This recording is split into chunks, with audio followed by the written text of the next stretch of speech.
Welcome to a special edition, a live stream. I am joined by my friend at GBT. Hey, how you doing, man? Hey Alex, thanks for inviting me again. Yeah. So we came back to clean up a few loose ends about the election. We did a live stream last week that also featured S.J. Anderson and Gary Caton, where all of us made predictions, and we're not changing our predictions, but there were a few nuances that we did not have time for, so we wanted to go through that.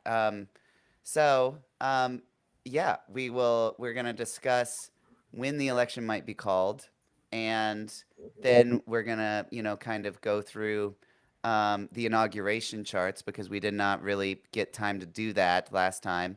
And then we'll take your questions, and you guys can ask us whatever you like. So, yeah, without further ado, let me start sharing the screen.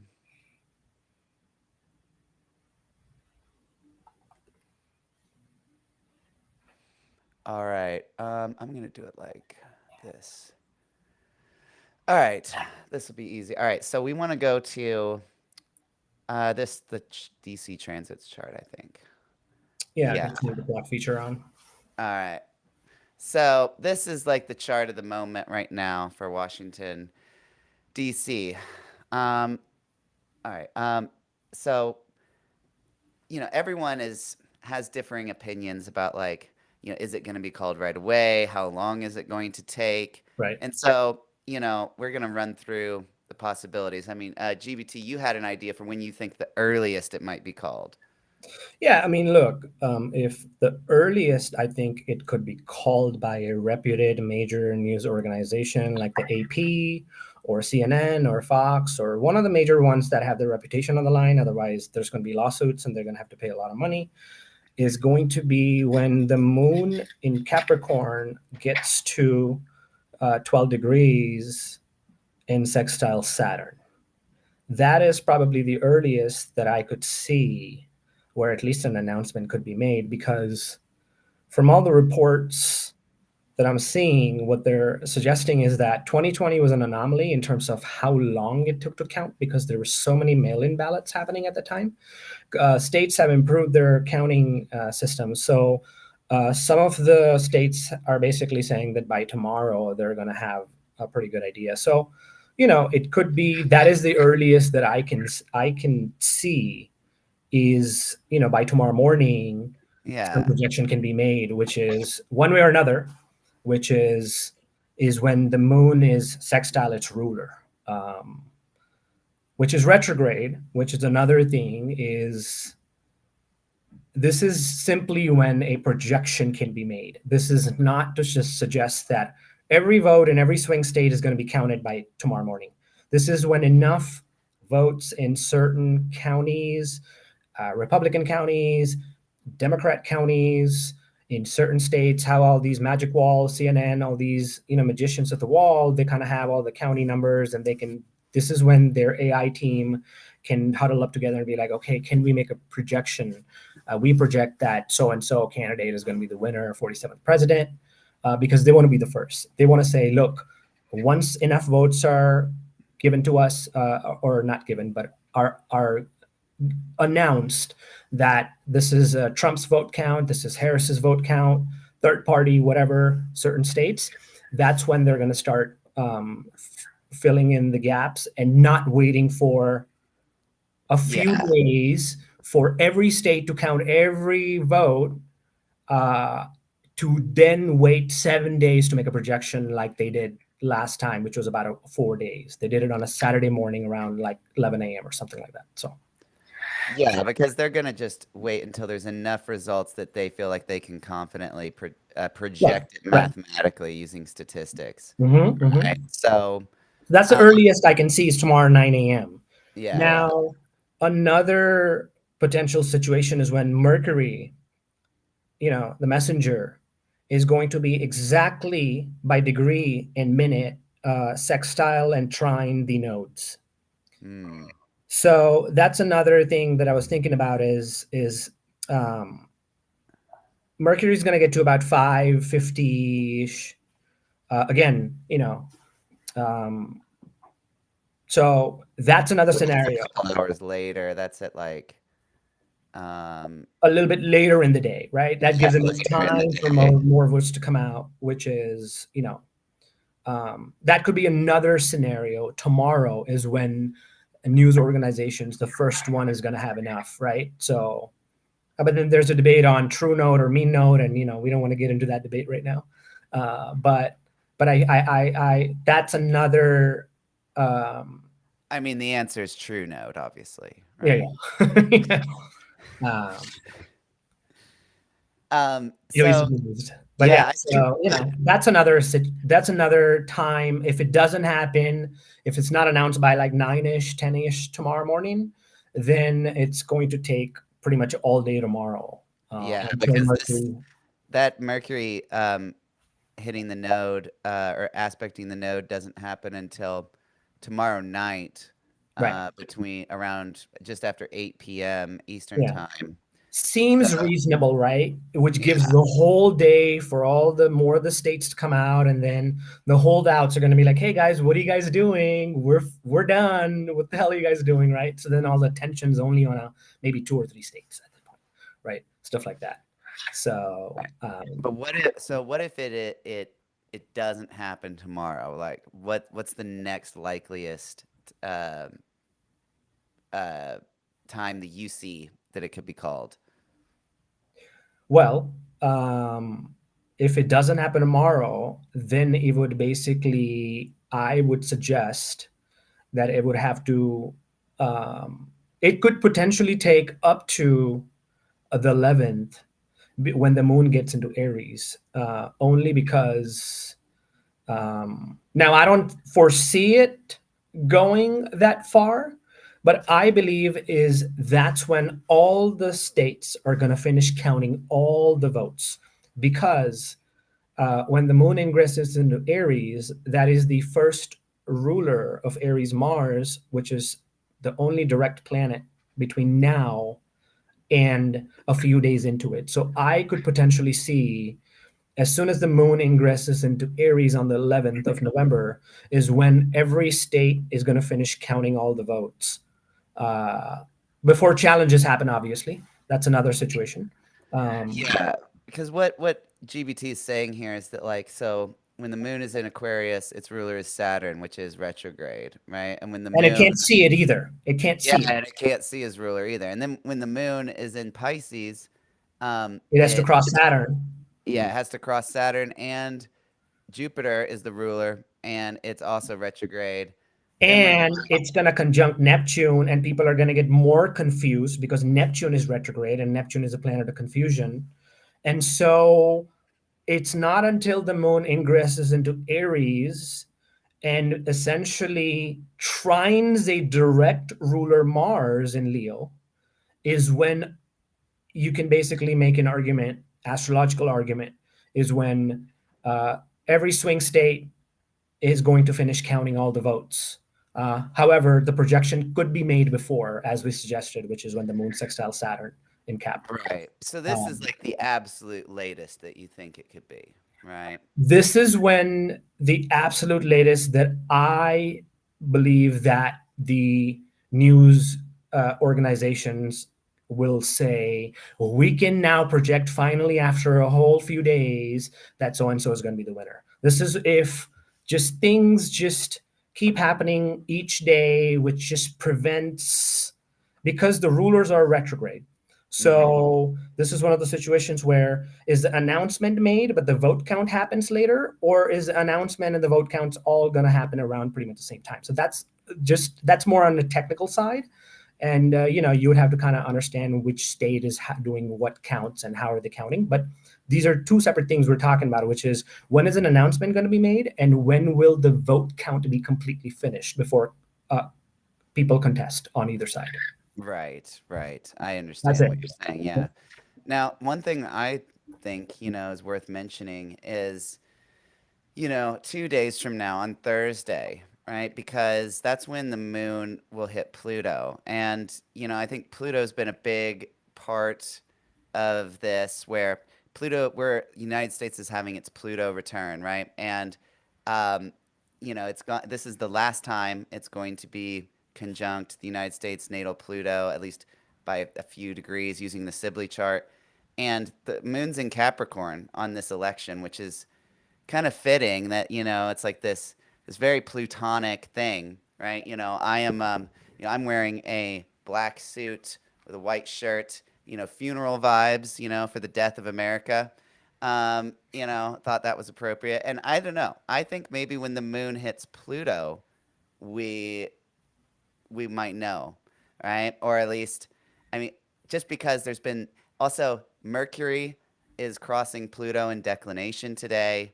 Um, Pluto just seems to be Pluto just stationed, right? So I don't know. I feel like Pluto is important in this election, and that the result, I mean, is basically guaranteed to be plutonic. It's going to be this, people are going to go nuts no matter what the result is. So Absolutely, right? I mean, yeah, we have essentially two firsts as candidates. We have the first, obviously, female president, even though she's not run a campaign of just "I'm a woman, to vote for me," and we have another candidate who's ex-president. It's only happened once in our American history where a president lost and then came again and won after a few years of sitting it out.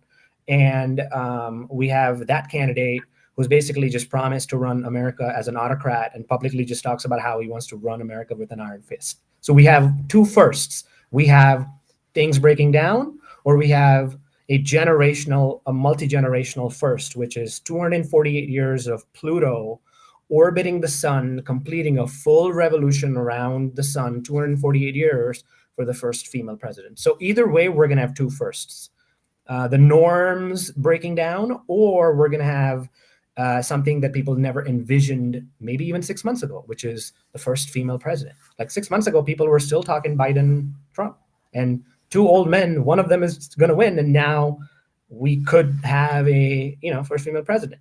So it's one of the situations where Pluto is definitely is very important player in this election. And what's also interesting is when Obama was elected, Pluto went into Capricorn, 15 years ago. So it's one of those situations where this is the final tail end of Pluto in late Capricorn, about to ingress into Aquarius. And briefly, what I'll mention about Pluto at 29 Cap is it is exactly square JD Vance's Pluto. So Vance is going through a Pluto square Pluto. He's going through a struggle, power control type situation. And as soon as Pluto ingresses into Aquarius, it's going to do a Pluto opposition with Trump's Pluto.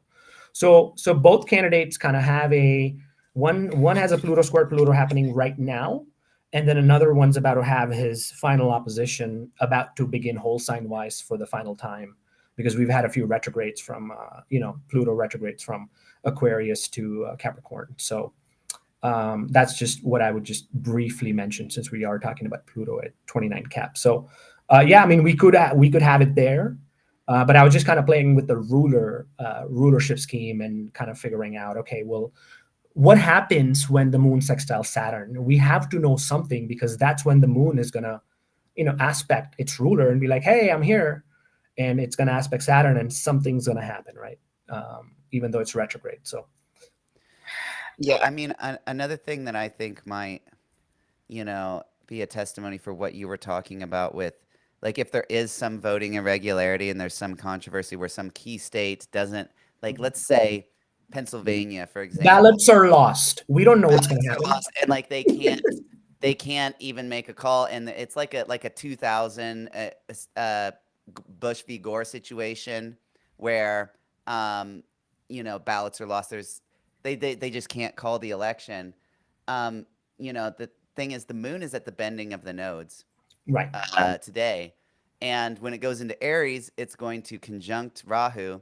So that could potentially be another time when, that I think that's just another testimony in fact of, like, if there is something screwy that happens, it might take until the moon goes into Aries, Yeah. right? But I don't know. I mean, it's hard to tell. I mean, because even if you subscribe to the modern rulership, and I don't really, I look at both. I always look at both rulers, just because I don't know which scheme. So I look at both rulers, and so if the moon in a couple of days goes into Aquarius, Uranus, the modern ruler, is still retrograde. So we have that situation where every ruler, modern, traditional, they're all retrograde except when it goes into Aries, and there's only one ruler, which is Mars, and it is direct, and it trines it. So trine is very powerful, where at least there's some action going to happen. It's still direct. It's slowing down, no doubt. We're not saying, we're not here saying, it's not going to be debated and contested. We know it will. Everybody knows it will. But when it trines a direct ruler, that's when something significant will happen one way or another. So that's the outer side, I feel, is when if news organizations are holding out, when things are going to at least take shape, because the entire world's attention will be on maybe one county in a state. We could have the situation, and they're going to have a lot of pressure. So that's, I believe I wouldn't put it anything past, because even if you, then after that, it goes into Taurus, and Venus is trining. It's getting a trine to Venus, which is now getting into Capricorn. That's significant. We want to trine to a ruler. Trine to a ruler is a very powerful aspect, just in about everything. I see it all the time in sports, repeatedly in every game. So I can definitely see more action happening. But Aries being a sign of just action, I feel that is probably the outer side of when I feel the election could be called, on the outer side. Yeah, I mean, I think it will be called before the moon gets into Taurus and nears this opposition to the sun. I mean, the full moon, I feel like this full moon in Taurus is going to be everyone freaking out about the result, Right. I mean, half the country is going to freak out no matter what, because, I mean, I watched both right-wing and left-wing channels, and everyone's living in a complete echo chamber. Like, it's everyone absolutely thinks their side's going to win, right? right. I mean, there's no doubt right now, everyone's optimistic about their side. Like, literally everybody. Trump's going to win, Harris is going to win. Like, I'm seeing optimism on both sides. We are here simply from an astrological perspective, without spending a lot of time being political pundits.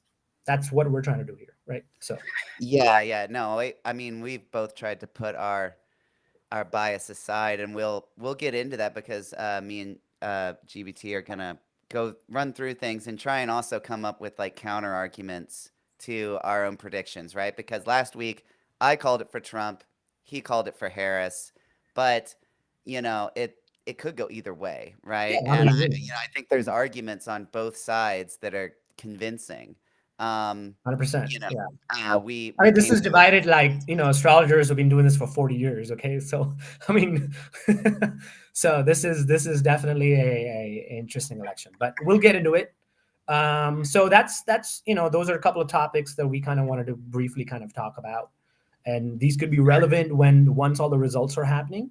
And then this is also a learning lesson to kind of figure out, because I did look back at 2020 and see when it was called for Biden.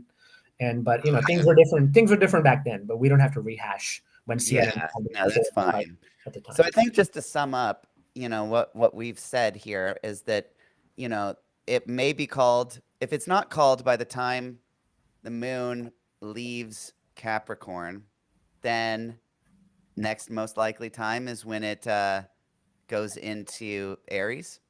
That's right. All right, cool. So those would be the times to watch out for, either tomorrow or the next day. And if it's not tomorrow or the next day, then it may take until the 11th or something. Yeah, until November. November 12th. Like when it exactly makes a trine to Mars. So whenever that exact trine is to whatever 30 to 30. Yeah, it's like at 6 a.m.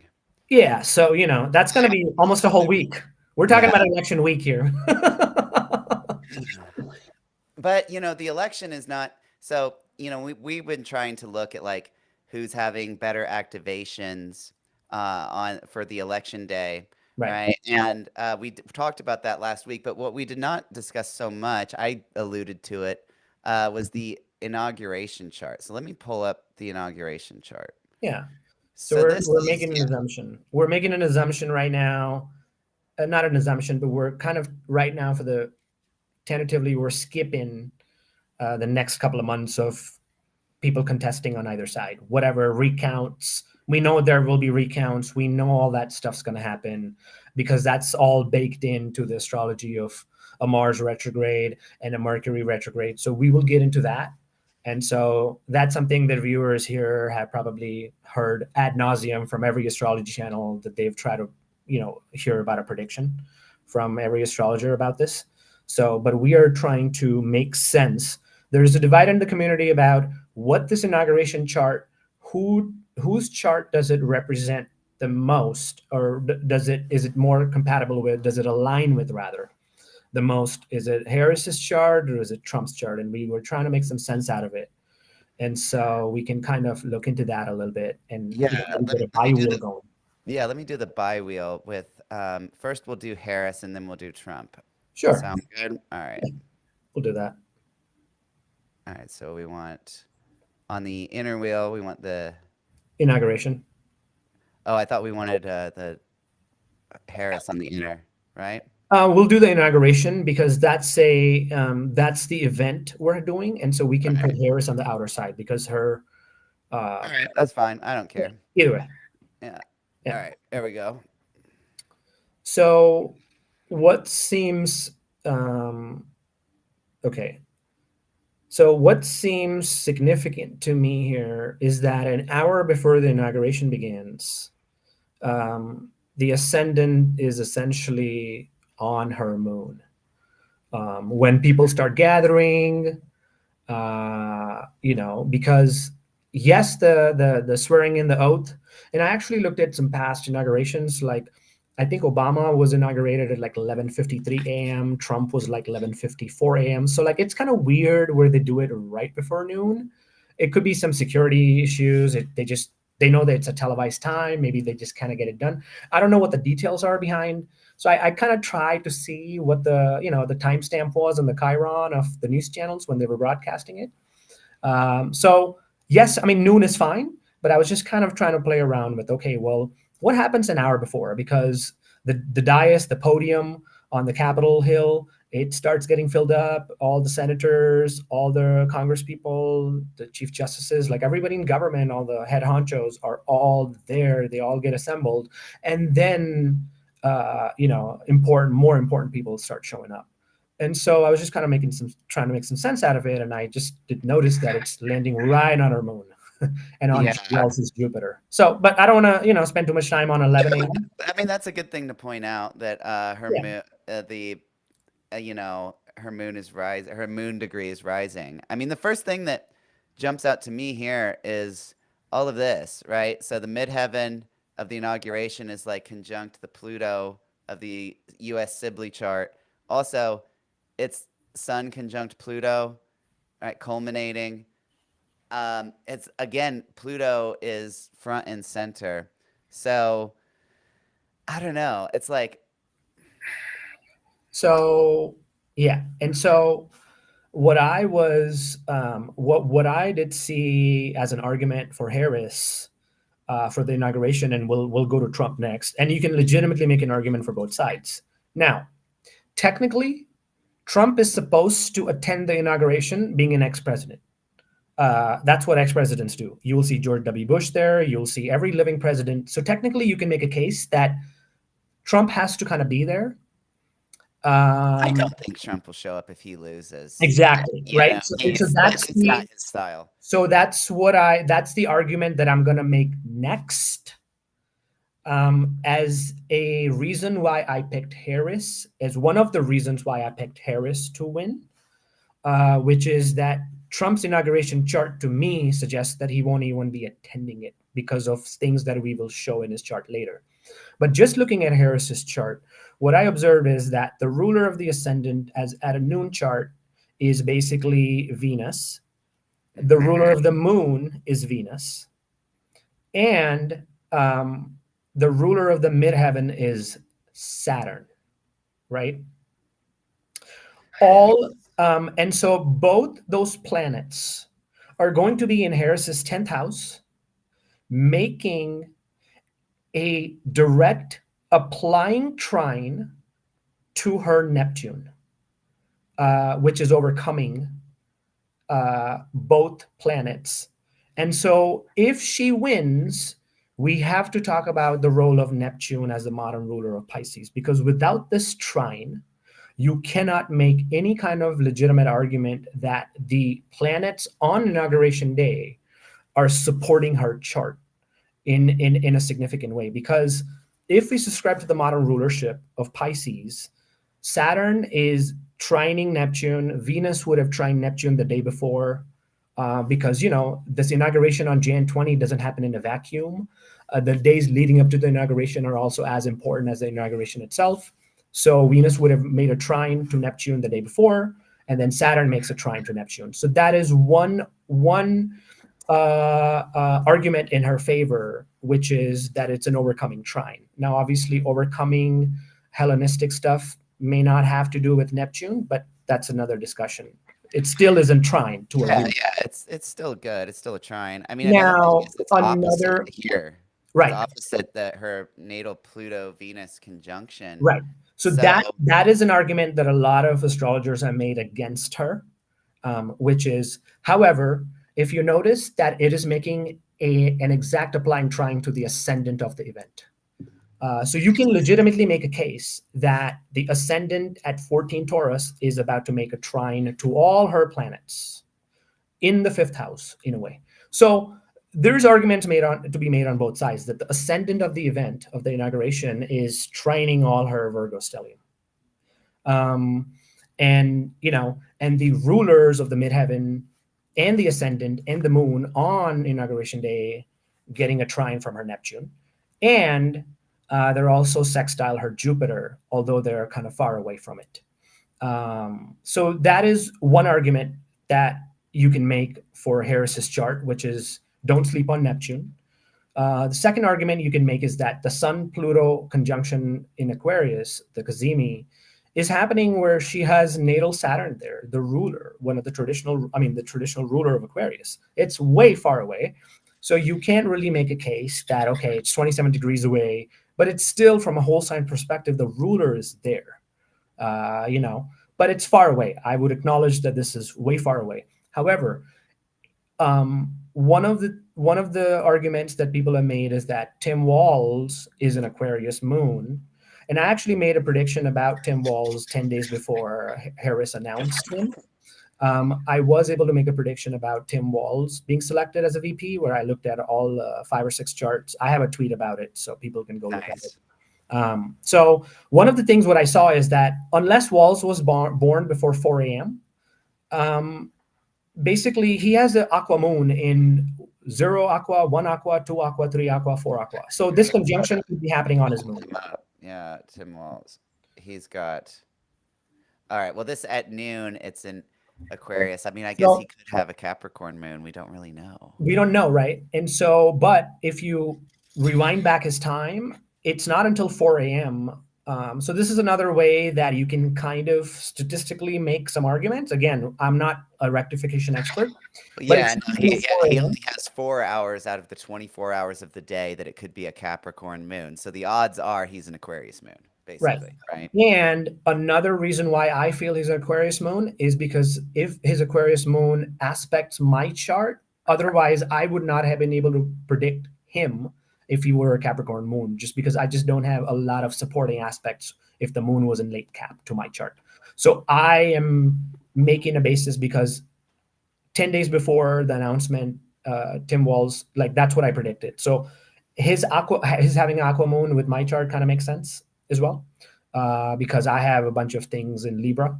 And so I was like, okay, that's just early Libra. So it kind of makes sense why he could have an aqua moon. And I have a bunch of squares happening with late Cap. So again, I'm not completely basing it on it, but you can make a case that 20 out of the 24 hours are in aqua. So So you can make a case that there's a sun moon synastry happening with Wallace's chart, but on Harris's chart there is a sun moon synastry as well because the moon is in Libra and her sun is in Libra. So sun moon synastry, what I've observed in Synastry 101 is like it's undefeated. It's sun moon synastry is something that people look at for all kinds of synastry. It's a long-term synastry. Yeah, it's great. It's like the sun and moon conjunct is one of the number one signatures for lifelong friends or people that get married, right? Right. It's a major thing. Um, like my best friend has his moon conjunct my sun, for example, right? So it's a very common thing. Yeah. And Um, so you can make a case just really quickly before we move on to Trump's chart is that Tim Walz, if again, we're making an assumption here that he's an aqua moon. Tim Walz has aqua moon and the sun is going to be in Aquarius. Harris has a Libra sun and the moon is going to be. So they have both have sun moon synastry happening at the same time. Uh, right. Yes, so, that's and the political argument that I would make is, I'm not exactly sure that if Tim Walz was picked as VP, he would not have to attend the inauguration if he lost. So what I'm trying to say is that not all governors in every state attend the inauguration. I mean, I'm sure they do, but they're not required by the oath to attend the inauguration. Maybe they're in the audience somewhere, but they're not on the dais. The podium is there for Congress people a lot more. You'll see yeah. governors in the crowd like normal people. So Tim Walz, so J.D. Vance is a senator. So Vance would have to show up as his constitutional duty as part of the Senate club of 100 senators, no matter who's Right. president. Trump would have to show up as an ex-president. So those are two arguments that I would make is that both of these individuals on Trump and Vance, they have to show up as their constitutional duty as a ex-president and as a or a current senator, an actual senator of the body of the Senate. So and Walz doesn't have to show up, but Harris would as the outgoing VP, giving up power to get new power. So those are some arguments that I would make in Harris's favor, which is she's getting a supporting aspect to the ruler, the modern ruler of Pisces, where every ruler, the ruler of the midheaven, the ruler of the ascendant, and the ruler of the moon, which is Venus and Saturn, are trining her Neptune and sextiling her Jupiter. Whereas in Trump's chart, they are in aversion to his Neptune and Jupiter. They cannot see it.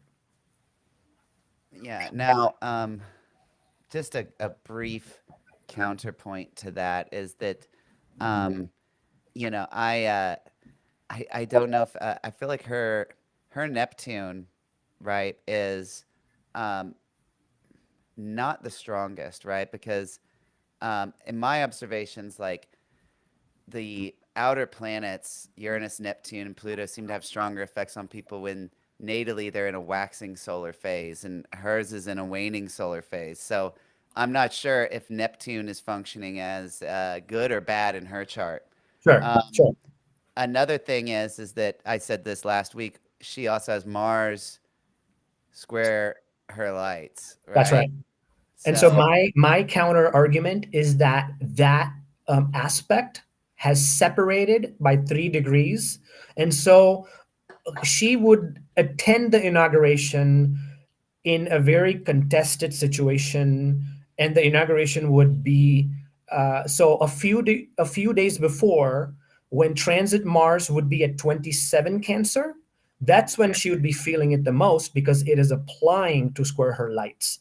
But by the time the inauguration happens, it has technically separated by orb of a 3 degree orb, is what I would use for Mars, or basically a lot of planets, at least not the outer planets. But so that's my counter argument is yes, it's not fun. But the other point is that she has an Aries moon. So there is some level of mutual reception happening where Mars is in a mutual reception with the moon in Aries. They're both in each other's signs. So there is some level of mutual reception happening where, retrograde Mars is not harming her chart other than when it hits squares her sun. Um, yeah. so that's Another my counter argument is that by the time the inauguration happens, that aspect has technically separated by degree. And I've noticed that is once the aspect has separated, it's something in the past, the contention is over. I'm sure a lot of people are not going to be, happy with her inauguration if she wins, or vice versa. But that's the counter argument to your argument. Yes, I acknowledge that it's square her lights, but she has a mutual reception with the moon at least, which is her perfected sign from her sect light, by the way. So she turned 60. She's from her ascendant. She's in a Gemini perfection Yeah, year, Mercury year. Yeah. but also from the perfection from her sect light, she's in an Aries perfection year. And so and I've noticed that, I'm sure you have as well, but when you perfect from the sect light, you get a lot of amazing results as well. Like I always perfect from the ascendant, fortune, the lot of fortune, as well as sect light. And sect light, I've just noticed it time and time and time again, where, I don't want to start a debate, but the sect light perfection is like, it really works. Like, even Oh more yeah, than that, yeah, definitely.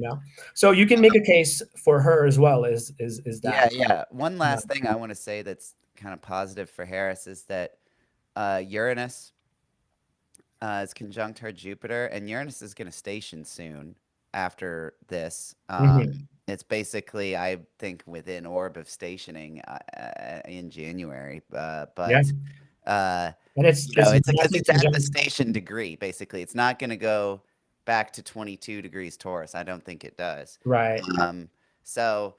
It's stationing Uranus stationing direct on her Jupiter. That could be unexpected good fortune, right? Yeah, and Um, we have to talk about Uranus because it is the modern ruler of the Cazimi there, so it's very yeah, significant. Like, we came down now and play Uranus's importance. Uh, yeah. so I So wanted to import. I wanted to talk about the importance of Neptune, and we can talk about Uranus, right? yeah, Which is that, and it's on, Jupiter, and that's also around where Trump's midheaven is. No matter which minute around 10:54 is he born, really, it's still the midheaven is around, late Taurus anyways. So these are the arguments that I would make, is that when the ascendant, at 12:30, it trines her Uranus. See, there's another sign, is the ascendant is trining the ruler of the MC, which is in Harris's chart. You can see that the ascendant at 14 Taurus is trining her Virgo stellium. So you can legitimately make a case for either individual here for the inauguration, which has confused a lot of people. Um, so if you notice, the ascendant is at 14 Taurus at noon. yes, It is trining her Uranus, her Pluto, and her Venus around that time. it is.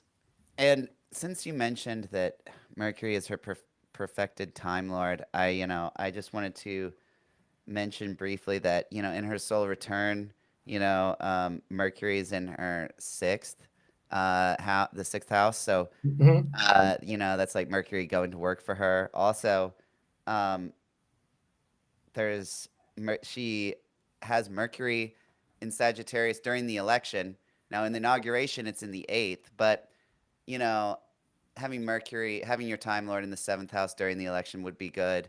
Here, um, I like that trine because it okay, is trining her Virgo stellium. It's very important that her Virgo stellium yes, is getting a trine from its ruler. Um, yes, that's very significant. Is her Virgo stellium has to be supported by a ruler in transit, and so Mercury trining that Virgo stellium is very, very significant. She will go through a very intense period with the retrograde going through Sagittarius, where it's going to square that Virgo stellium. But when it gets to Capricorn, is when you will see the benefits of the ruler of the stellium trining that stellium. So that's going to be quite significant for her. Where it also sextiles her midheaven in Pisces. So that's a counter argument once again that I would make, is that her transits don't look that bad if you start just going through each planet, and just you can make a counterpoint for essentially just how this chart is laid out. Uh, you know, for her chart from the ascendant at 14, trining her Virgo stellium right away. And then the MC at 26 Capricorn trining her Jupiter. Now, one last point I did want to make, because you mentioned how Mars is technically out of orb from the T square.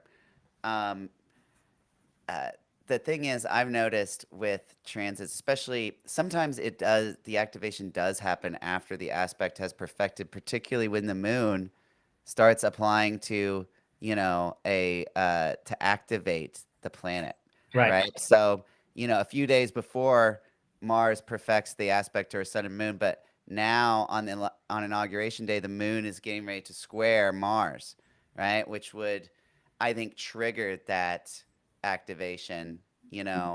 I mean, I've observed personally and with clients that sometimes, like I'll give a day and then they're like, well, yeah, that this happened, but it was like a few days after you said it would be, right? So, I think the moon is oftentimes like a trigger for these activations that occurred, maybe a few days prior. So, That's right. that's another thing to keep in mind. It's not going to be pretty going into inauguration. I mean, it's not going to be, like peace will not have been made by that point.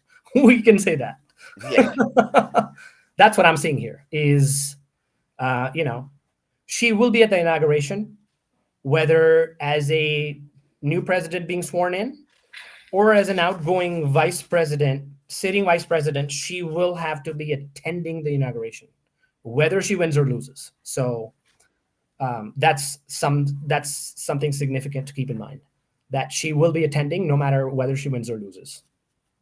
So, all right. So, do we We've want to talked move on about- to Trump now? yeah, we'll talk about Trump's chart because Okay. that's seems quite significant.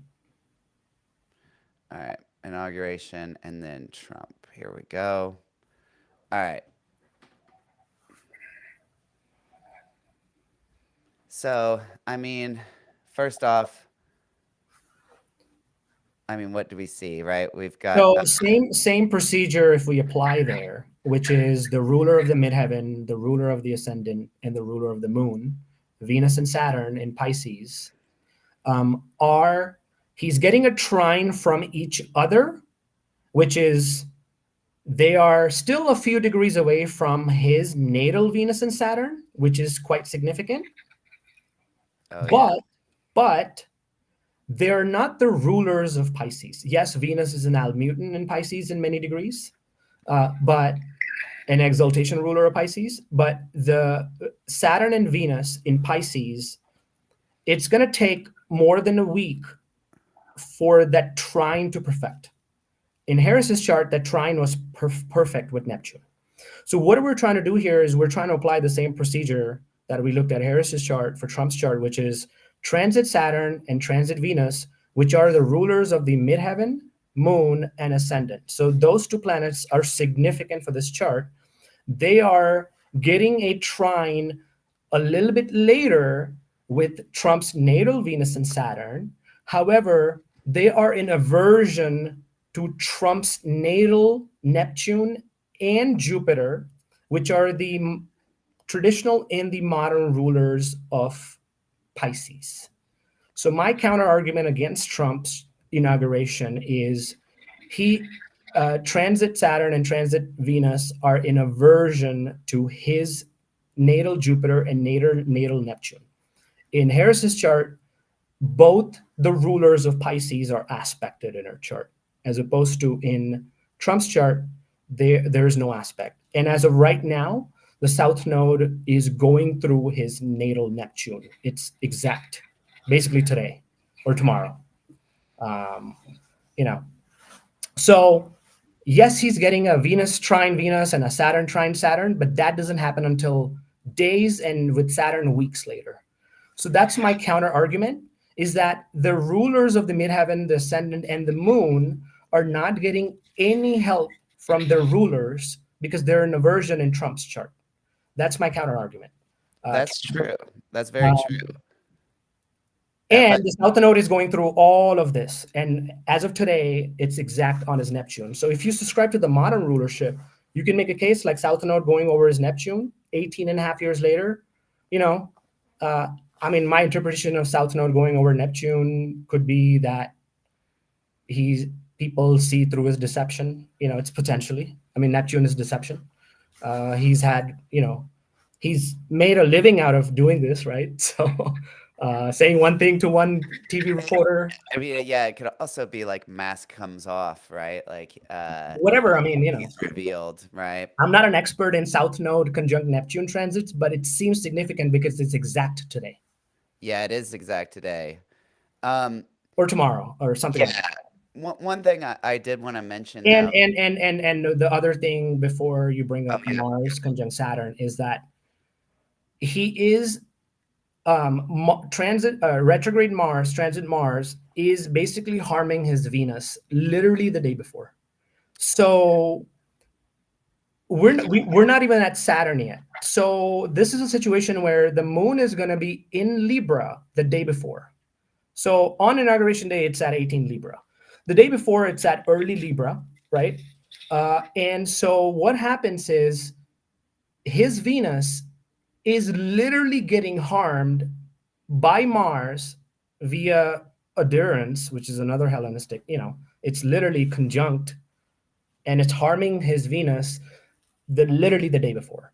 So that's my counter argument, which is how can he be and when Mars actually went through his Saturn and his Venus, he had to skip interviews. He was literally the Politico headline was Trump is exhausted, so he has to skip interviews. That was when Mars was directly going through going over his Saturn and Venus. So now Mars is retrograde in his 12th house, going over his Venus before it goes over his Saturn.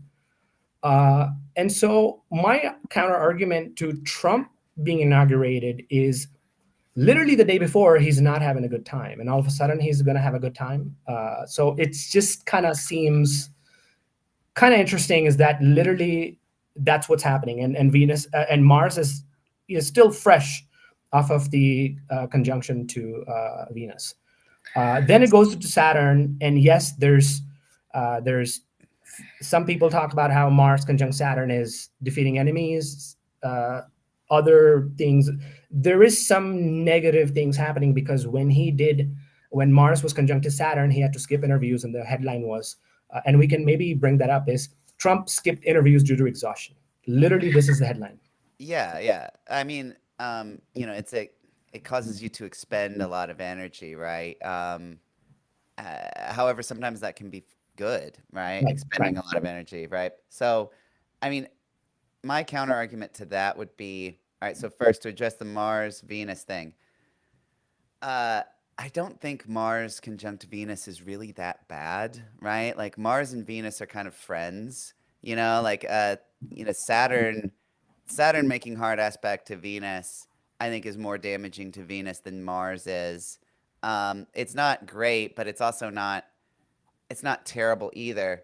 Also, if we're talking about the moon being a trigger point, right? The transit moon is conjunct his natal Jupiter, and it's applying to activate the Saturn, right? Which the moon is the ruler of Saturn, right? So, this activation I've talked about with Mars conjunct Saturn being overcoming obstacles and enemies is getting activated by the moon on this day. So it is a trigger point, right? To go back to what I was, to use the technique I was applying earlier. Additionally, he's got, his sun is getting trined by the moon, and his north node. And he also has, he has a mutual reception. The argument you can make is he has a mutual reception with the moon. The moon's in Libra and Venus is in Cancer. So they're in each other's signs. But my counter argument is that Mars is still a malefic.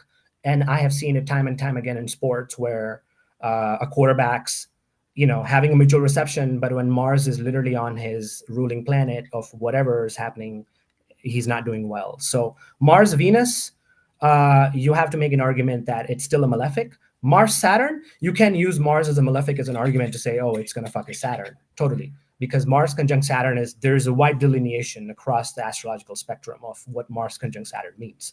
But if we simply just look at a few weeks ago when Mars was conjunct to Saturn first, and it rules the 6th and 7th whole sign houses. So that's his health, open enemies. It's his 12th house. No matter where you look at quadrant whole sign, it's still his 12th house for across various spectrum. So you can make that case. But yes, so he has a lot of mutual reception. So Moon conjunct Jupiter is great, but the Moon in Libra is not aspecting inaugurations, Venus and Saturn, the ruler of Libra and the ruler of exaltation ruler of Libra. And I've noticed that when the Moon is in Libra and the ruling planets are in Pisces, just sixth house things happen, because it's 6 signs away from Libra. So I've noticed that quite a bit. As compared to if Venus was in Aquarius, then it would trine Libra. So transits are important on the day of, and not just how it's impacting Trump's natal chart. I did look at Trump's inauguration chart, 2016. He had a Jupiter return, so that was quite good for him. There was a lot of supporting trines happening everywhere. This just looks a little bit more on the rougher side, where he's just. And what do you think? Since we are talking about Uranus, it is kind of conjunct his midheaven, or what we believe to be his midheaven, around that degree, no matter what he's looking. Yes, it is. Right here. So, and I mean, I think we can be a little bit more confident that Trump's chart is correct than maybe other people, simply because that Mars Uranus conjunction on his midheaven was the day of the assassination attempt. Right. So, that I feel like that is a testimony that we can believe, at least more than we might have to take Trump's chart with less salt than we would other politicians. Right. Now, I know you said that he was worn out when Mars went through this period of Cancer just before, but like I said last week, when he last had Mars retrograding over his Saturn, it was good luck for him, right? He's also got Jupiter. Jupiter's about to station. Now we're not at the station degree. Totally. And No. It's like, Yeah. It's opposite. It's lighting up his full moon, like the houses of his lights, right? He's got Jupiter stationing in the axis that his lights are at, and also that his nodes are in, right? So that seems good, right? And so my counter argument is that before he gets the Saturn trine Saturn, where he is rewarded, transit Saturn has to square his nodes, and that's not going to be a good time. Is when we start squaring Saturn with the nodes. That's generally a time of just. It's going to be rough because it's going to square his lights first before he gets. That's also happening right now. Like he's having. Their Saturn is stationing basically now. I mean, it actually the real station is in like a week from now, but whatever. It's within orb of stationing now. Yeah. And it's square his lights, which is not good. Right? It's T-square his lights, which is not good. So it's not just his lights, but also his nodes, and that's like and he's been president once. So again, I'm not a nodal expert, but this is another argument you can make is like he's going to have his moment, and whatever that moment is, whether it's good or bad. But those are my counter arguments, just purely from an astrological perspective, which is that he's going to get the Saturn trine Saturn, but that's going to happen a little bit later. That's going to happen months later, exactly by degree. And that's going to take a while.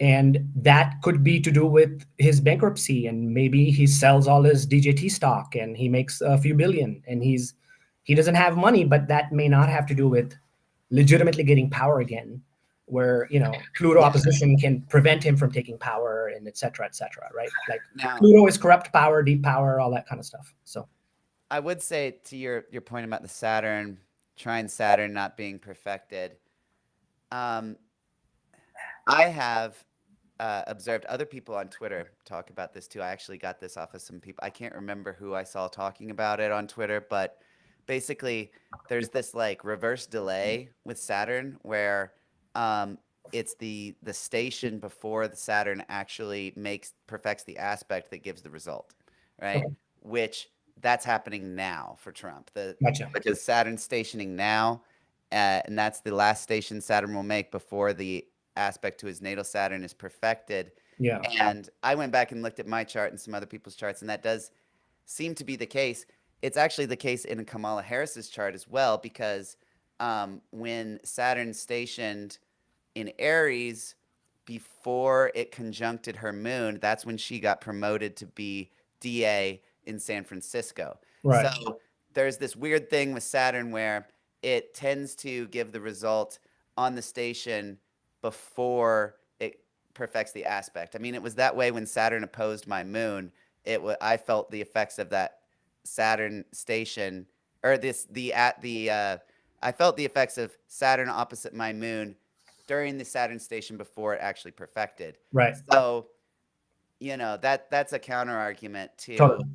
to that. I mean, look, this is this has been an incredible learning experience, right? In terms of just how we've gone back and forth, for months on this, because you can make a credible case on both sides. Like, this is not an easy. I know, dude. Me and you have been talking about this for like 2 or 3 months on DMs and on the phone, Yeah, trying no, to decide what it is. this is not a straightforward things, because you can make a counter argument on both sides, right? I mean, just literally I can point 20 things for Trump and 20 for Harris. It's it's insane. What do you think about the fact that he's going to go through a Pluto opposition? And last time when Pluto went into Aquarius, he just had all these um, indictments start happening when he was indicted for the first time in his life when Pluto went into Aquarius for the first time, right? So and November 26th, literally in about 20 days, he's going to have his verdict date. Now, if he wins, the judge might just toss it out, but if he loses, then he's going to have to do house arrest or probation. We don't know what's going to happen, but that's just a thing that I just wanted to take a moment to brag a bit. Like back in May, I predicted that Trump would not face that he would not be sentenced or face any kind of adverse court ruling until after the election, and it looks like that is coming true. So yeah, just want to pat myself on the back for that. for sure. November 26th is the verdict date, so that was set in stone in September, November 26th. So I guess we've been talking for about an hour. I think that's pretty much what we wanted to kind of talk about, which is what we wanted to talk about. Which is questions which from the is- audience. Oh, go ahead. Sorry. Before we Yeah, take no, that's questions, if you wanted to say something. No, pretty much. I mean, we started our live stream talking about when we think a major news organization is going to feel confident enough to announce, when we think the votes are going to be counted in all swing states, and then we trying to make sense of the inauguration chart, because remember, JD Vance and Trump are supposed to be at the inauguration no matter who wins. Walz does not have to be. So those are just some counter arguments that we just made about both sides, right? So yeah. So again, this is it's been an incredible experience. I mean, we'll see what happens. It's going to be back and forth. There's going to be lead changes tonight. States are going to slow count the vote. Trump's going to be ahead in some states. Then tomorrow morning, Harris is going to take the lead. Then Trump is going to be ahead. I mean, we're going to be in that situation all day. So get ready. I'm just Googling now what we think, what the I'm not looking at anything. I have no idea what's happening. I'm just purely astrologically just trying to figure this out here. So yeah. I'm just curious now that we've done it. So it says, let's see. Trump will be ahead because rural counties report first, because there's less people living there. Yeah, they report later first. Yeah. Do you mind if I just step out for a minute? Yeah, go ahead. Okay, I'll be right back. All right, so hi everyone. Is there any questions from people watching? Do you have any questions for me about this or anything?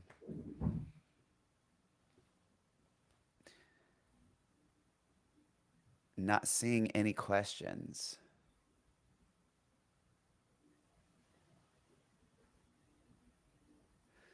Let's see what the media is saying right now.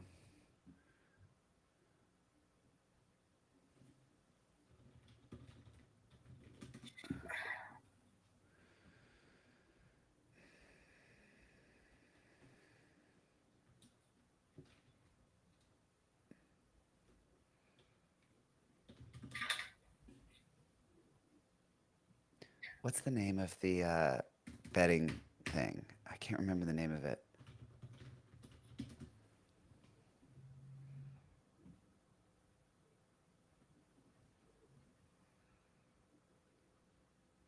I mean, odds are in favor of Trump right now.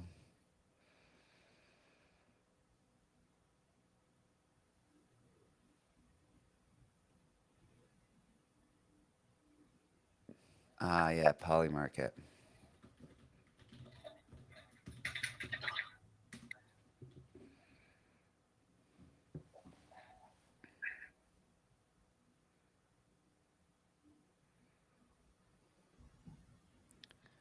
Looks like the odds are going down for Harris as we speak.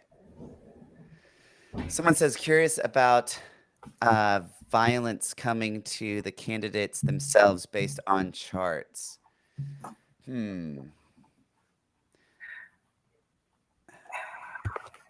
I don't know. I don't really like to, predict that kind of stuff. Like, I mean, you got to look at Mars, right? You have yeah, to look I mean, the obvious thing is Mars T squaring Kamala's lights, but I don't think she would now I actually will be I will add assassinated. That's that crazy. both all four candidates have been boosted Secret Service protection. Since the assassination attempt on Trump, what happened was Congress basically authorized more funding for more Secret Service agents for the four candidates. So I don't anticipate any issues happening on that front. Um, I don't envision any issues happening there because uh, everything is going to be, the Secret Service has boosted funding um, for the presidential candidates. Someone was sending me the SkyScript forum poll, but I can't click on the link. I'm trying to find it.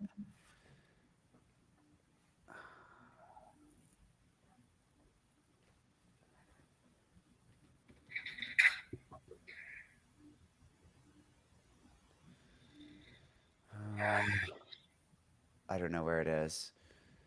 I wonder what SkyScript is saying now. That's a good thing to look at.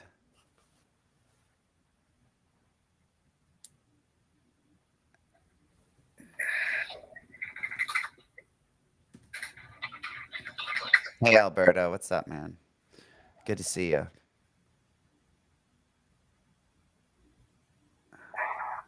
I mean, I see all these threads, but I didn't see Does a. that kind of answer the question on Secret Service protection being beefed up for the four candidates? So they're not going to be doing a lot of rallies because the election's over.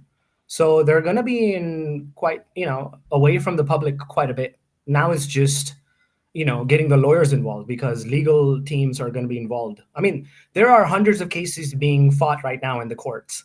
We're just letting you know. It's yeah. I wish we could just disappear for 2 months and come back during inauguration day. I guess this is just everyone else. Everyone's making their prediction in this thread, but there's no. Oh, good. Got a DM. I can actually open this now. Oh, wait, this is the same thing I've got pulled up. All right. Well, I don't know. There's no poll on SkyScript. I thought you could do polls on BB Code forums, but I guess they're not doing that. Whatever. Any other Anyways, questions from yeah. anybody you want us to take a look at? He says scroll down. What? Where's the poll, man? I don't see any poll. I,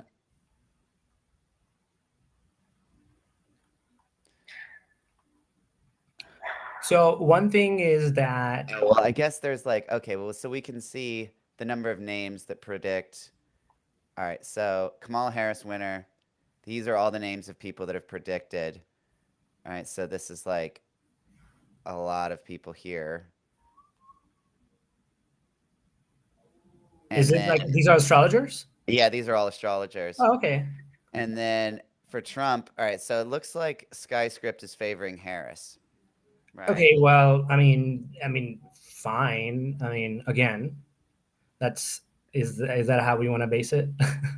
Oh, I just think it's interesting to look at what the other astrologers are saying. Oh, sure, sure. I mean, but then the Just as whole a curiosity measure.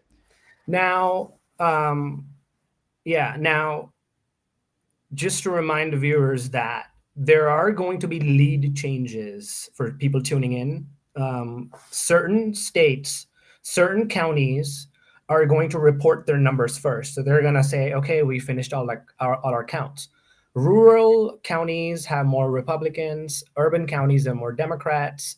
So Trump is going to be ahead in certain states by like 30%, like in a few hours. Okay. And then tomorrow morning, Harris could have taken the lead. We're going to have some similarities of 2020 when there's lead changes happening because of the slow count of certain votes in certain states. So be prepared for lead changes happening overnight. And, because not every state is going to report it. Now, if it does happen, that's fantastic. But like we talked about at the beginning of this podcast, that it's tomorrow morning, 9 a.m. is when the earliest we feel is somebody's going to be announced. The winner is going to be announced. Is not until tomorrow morning, but that is the very earliest. It's just not going to, so. Yeah, I still think there could be something screwy happen with the vote counting. Yeah. With Mercury crossing declination with Pluto today. That just, I don't know. I feel like there might be one or two states that has some kind of issue with their vote count and it gets delayed. Yeah, I don't think we're going to get anything tonight. Yeah. That's just not happening. The moon has to hit its ruler, right?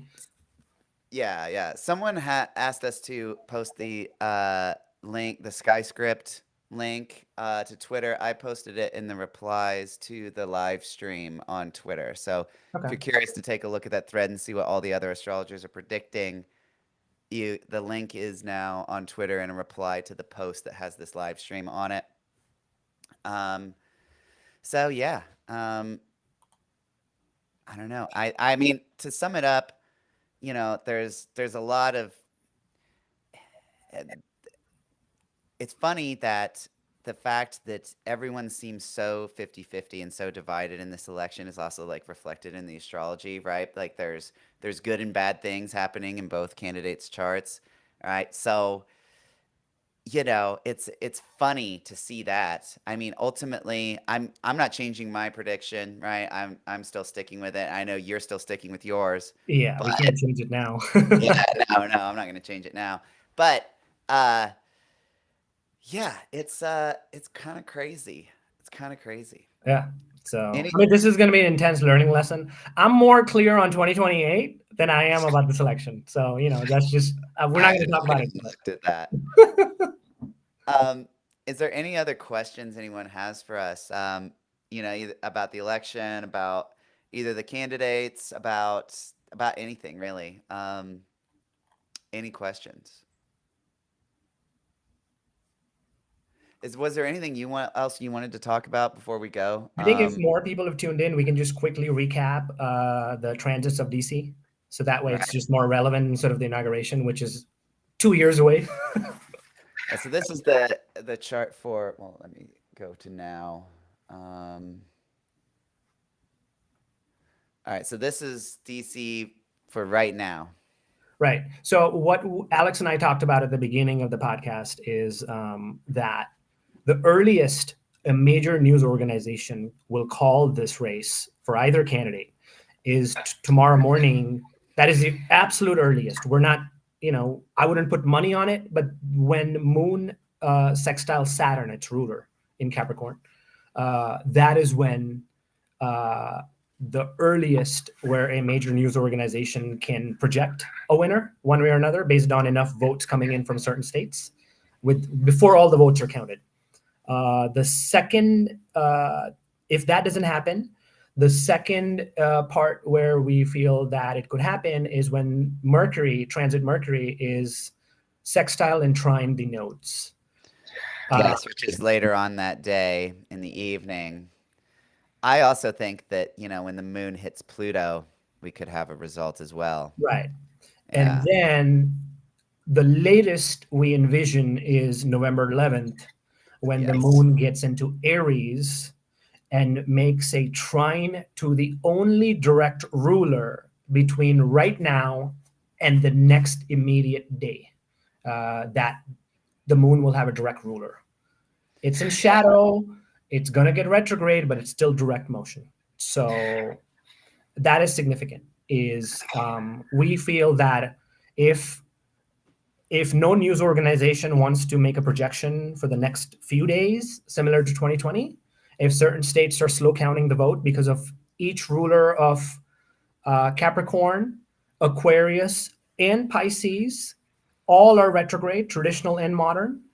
Aries, as soon as the moon ingresses into Aries, it makes an immediate trine to a direct Mars, its ruler. And so that is when we can, that would be the outer side of when we can make a prediction that would be the outer side of making a projection, or that would be the outer side of states finishing the count by this point. Right. Then Right. then it will be contested. This is not what we just talked about has nothing to do with results being contested, recounts happening. All of that is going to take place. But we are simply predicting what the next few days hold, which is if we don't get the results in the next day or two, we could see up to this date. Well, yeah, and I mean that makes sense as well, just thinking about it logically, that if there is something screwy that happens, right? Yeah. You would expect that it would take several days to sort it out, right? Sure. So Sure. either we're going to get the result in the next day or two, or it's going to be delayed by like a week, right? Exactly. And I don't know. I mean, I think it could. I don't know. What's your gut feeling on if it's going to be delayed a week or not? My gut feeling is that we could have a winner by tomorrow night when Mercury sextiles and trines the nodes. But the states are not going to finish the full count, until the moon ingresses into Aries. That's what I feel, is because enough states have learned, or they've improved their 2020. 2020 was an anomaly where there was so much more mail-in ballots happening. States were not prepared for this type of scenario, and this time they are. So certain states may finish the count by tomorrow. So I feel that if it doesn't happen tomorrow, then again, November 11th is the outer side, but that's when all the states will finish all the count. I don't anticipate the moon ingressing into Aries, making a trine to Mars, that astrological event being, oh, we're going to slow count everything. Aries is a sign of action. Mars is a direct planet. So that's when I feel is when things are basically going to, move forward for the time being. They'll be revisited, right? Because that's when that it's in shadow. So it's going to retrograde back on those degrees.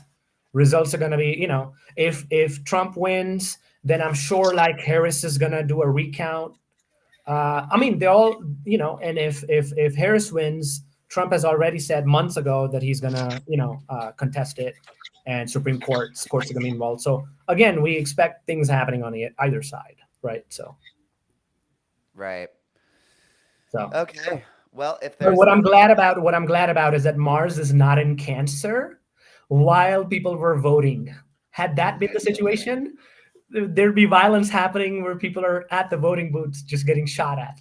So I'm very glad that did not happen. That it's because there was a report on certain ballots in Oregon and Washington getting burned, and stuff like that. So I'm just glad that Mars is in Leo and not in Cancer at the last degrees, opposite Pluto. Yeah. No, it's a good thing. Yeah. All right. Well, I mean, the too long didn't watch of this whole show is that we really have no fucking idea. We try to make some sense out of it, right? So we're trying.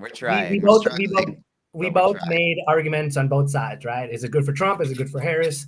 We had to each pick one prediction, so we did it. So that way we have a balanced show. See what happens, right? Yeah. It's just tomorrow is going to be the more interesting day. Today is just a lot of Yeah, I'm nervousness. curious to We're see not what going to know the happens winner tonight, tomorrow. right? And I'm curious to see what happens when that moon activates Pluto. I mean, I'm Yeah. not quite sure what that's going to be, but I feel like that could be significant, the moon activating Pluto, since Pluto seems to be such a big part of this whole election cycle. That's right. So, yeah. All right, guys. Well, I think we're going to sign off here, unless there's any last questions anyone from the audience has.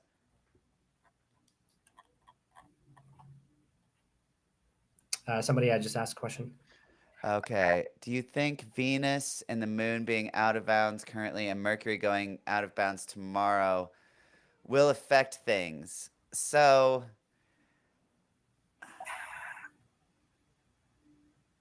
I mean, the thing about the declination, because out of bounds is referring to declination. Yeah, I right. mean, I already referenced the fact that Pluto or that Mercury's crossing Pluto in declination, and I think that could be an indicator of vote counting issues, right? So, I don't know. I feel like there's a decent chance that the vote count that we don't get the actual vote count for days.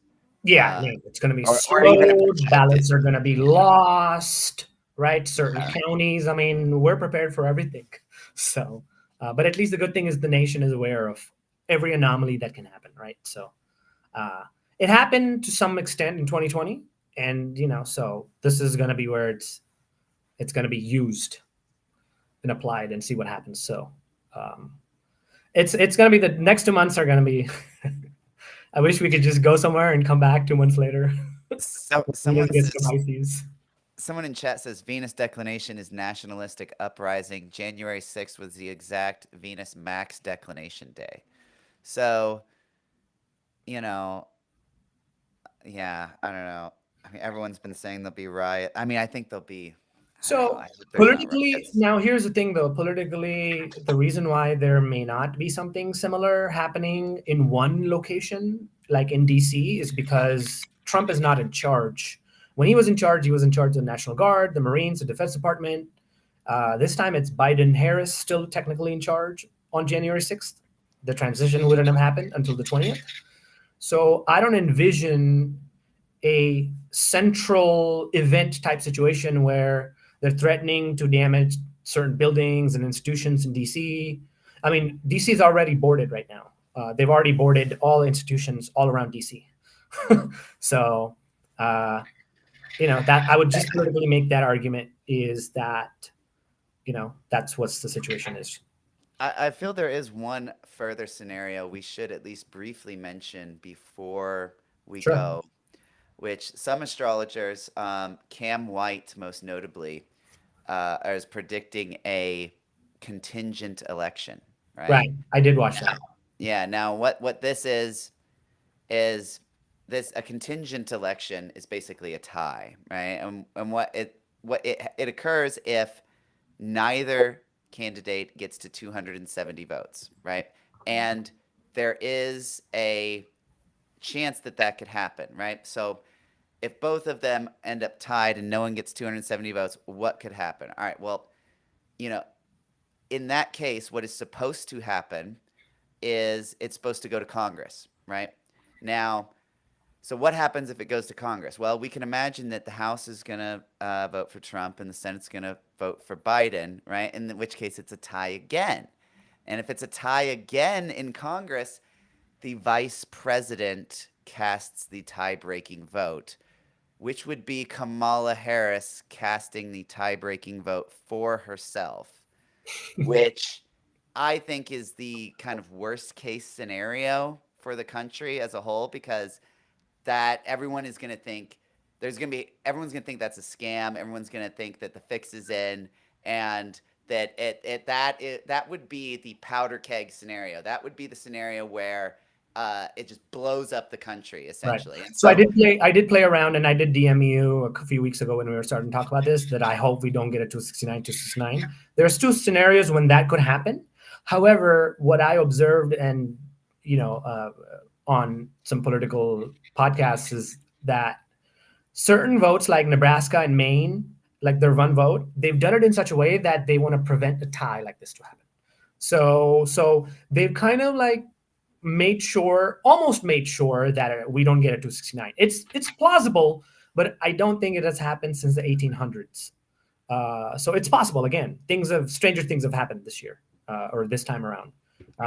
So 269 does happen if Trump wins certain states in the Sun Belt, or Harris wins the Sun Belt states and Trump wins the Rust Belt states. So yes, it's possible it could happen. So someone just said New York Times has forecast Trump winning with 279.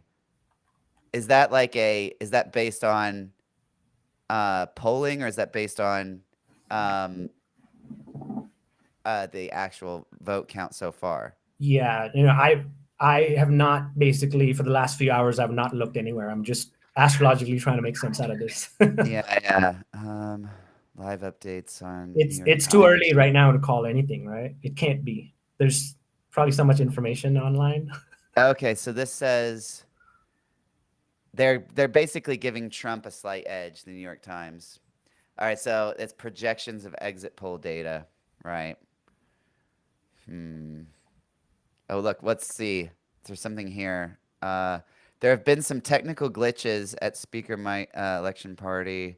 Oh no. I'm just wondering what they're saying.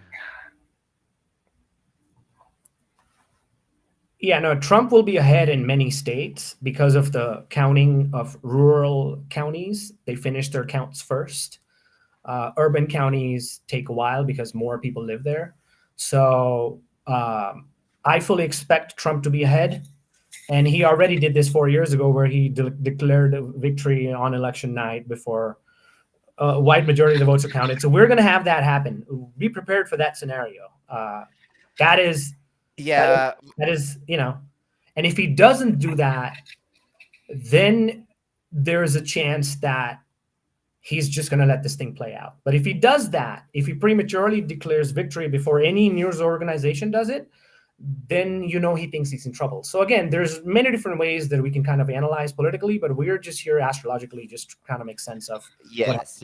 We've tried to, look at this just from an astrological point of view and set aside our personal biases. I mean, I think it's a tough one, but you guys know where we stand. Yeah, I mean, nobody's taking a victory lap here. Yeah. Nobody's going to take a victory lap here. Like, oh, see, I was right and you were wrong. No, I'm not going to be this like, is not an election where they're stupid. I actually know. Yeah, I will feel. I don't know. I don't know if I'm going to be right. I have no idea. I have no idea. I mean, we're 4 years ago, I had just started to learn my rising sign and moon sign. So, this is my first election. So I have to learn whether I'm right or wrong, So it'll be a good learning lesson for me. That's why I want to do this, because I'm tired of texting friends and then saying, look, I was right. I want to put it out there. So then I can be like, okay, I was wrong. And then, made fun of. That's okay. And you learn from it. As I said, I'm more clear about 2028 than I am about this election. I have a prediction ready to go once we get a winner here. So I'm ready to go with that one. So. All right, guys. Well, we've been going for about an hour and a half. I think we are going to jump off of here. But thank you, everyone, for tuning in and going over this with us with a more fine-tooth comb. I mean, basically, takeaway messages. It's really close. I'm giving the edge to Trump. He's giving the edge to Harris. So gonna see what happens. Also, I really liked your idea. It was GBT's idea to talk about projecting when we might likely get a projected winner, and I thought his analysis of that was really cool. Yeah, go follow him on Twitter at GBT. I'm at Baleful Rays. It's been good to see everyone here. Thanks for tuning in. And if there's any parting thoughts you have. No, this has been a fantastic experience, and we'll see what happens. Just everyone just get off Twitter for 2 months if you can. Come back when Venus enters Pisces, and things will start to kind of calm down a little bit. But until then, things are going to be very, very chaotic. So I wish I can just. I want to just delete Twitter, remove Twitter from my phone for a few months, and come back like when the inauguration happens, and see if we even have an inauguration, which some people have predicted we might not even get one. Oh yeah. Well, one last thing before I go, I just remembered this. So, um, there's going to be a Venus retrograde in March, right? And it's going to station retrograde in Aries, and then it's going to retrograde back into Pisces and station direct. Now, the last time Venus retrograded in Aries and station direct in Pisces was in the spring of 2017, which is when Trump was elected the first time. Don't know if that means anything, but I know that retrograde is happening after all of this is supposed to end, but there is a resonance with late 2016, early 2017 with the astrology that it's occurring now. So that is another thing to keep in mind, right? Definitely. Um, yeah, who knows what that's going to mean, We're but not it's getting a winner tonight. yeah, it's interesting though. It's interesting. All right, guys. Well, I think we're gonna go. So thank you all for tuning in, and we will catch you next time.